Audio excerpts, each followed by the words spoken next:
La situación que se vive hoy día en Venezuela es realmente triste. El sentimiento que compartimos casi en gran mayoría roza el odio, la desesperanza y la desconfianza. El odio hacia aquellos que nos han traído hasta este punto, la desesperanza hacia la posibilidad de construir un país desarrollado y la desconfianza hacia sí mismos. Ante tantas críticas, quejas y ninguna solución, es normal y aceptable que lo primero que pensemos sea en huir de Venezuela.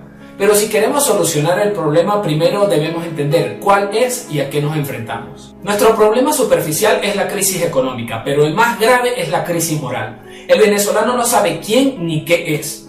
El sistema ha sido tan inteligente que lo primero que hizo fue arrebatarle al venezolano su identidad, modificando sus símbolos patrios y alterando su historia.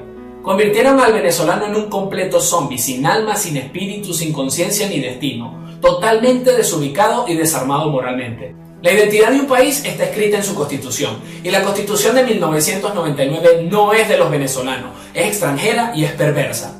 Es imposible identificarte con algo que no percibes como tuyo, y eso queda en evidencia ante la actual arrechera que siente el venezolano y que no logra explicar. Lo que está escrito en ese librito de 350 artículos no es la filosofía de Venezuela. Un país sin filosofía es un barco a la deriva, y ante ese robo de la identidad Venezuela hoy día es eso, un país sin filosofía de vida y sin principios. A cambio de eso, han estimulado la creación del hombre nuevo a través del adoctrinamiento en las misiones. Lo que hoy se percibe como supuestamente venezolano es a un ser corrupto, aprovechado y cuya ética es la maldad y la mediocridad. Eso, mis amigos, no es ser venezolano, eso es ser socialista. Ahora bien, esa es la crisis moral, pero también tenemos la crisis económica. No seamos superficiales al creer que la causa de la crisis económica es la inflación, la escasez o los precios del petróleo. Es mucho más personal y se trata de la total prohibición a disponer libremente de nuestro trabajo. No tenemos derecho de propiedad. El venezolano no trabaja para sí mismo, trabaja para mantener un sistema que lo empobrece y que se va de gira lujosa y gratuita por el mundo. No somos trabajadores, somos esclavos al trabajar para el Estado.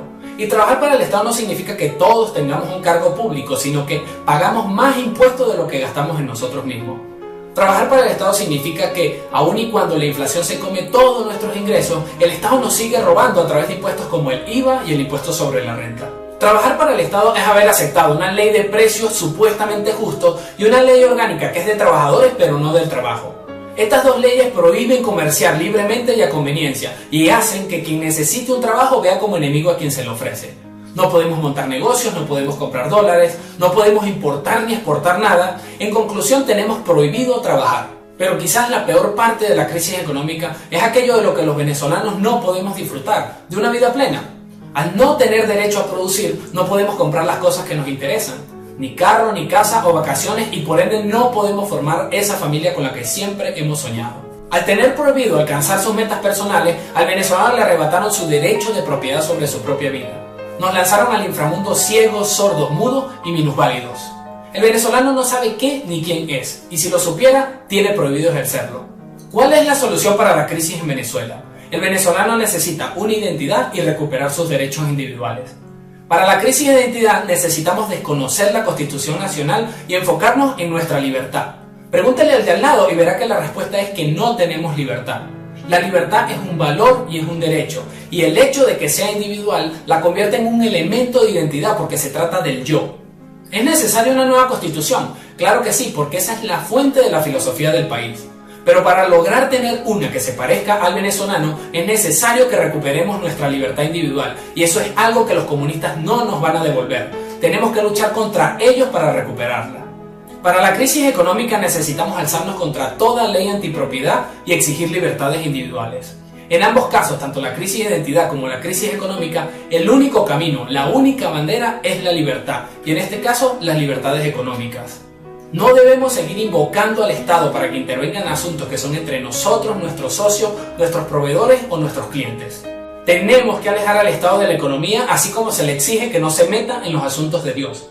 El creyente religioso no quiere que el Estado le diga cómo debe creer en su Dios. El comerciante debe hacer lo mismo para su negocio. El Estado debe ser reducido a su mínima expresión y no tiene por qué controlar medios de producción. Nos brillarán los ojos cuando nos demos cuenta que no hace falta, que debe desaparecer y que lo único que necesitaremos serán instituciones que garanticen la protección de nuestros derechos. Para terminar, hasta que el venezolano no recupere su libertad individual y no ejerza su derecho de propiedad, esta crisis seguirá hasta la eternidad. O le quitamos todo ese poder al Estado o nos sometemos a los antojos de quienes controlan las instituciones. No hay excusa, ya tienes por dónde empezar.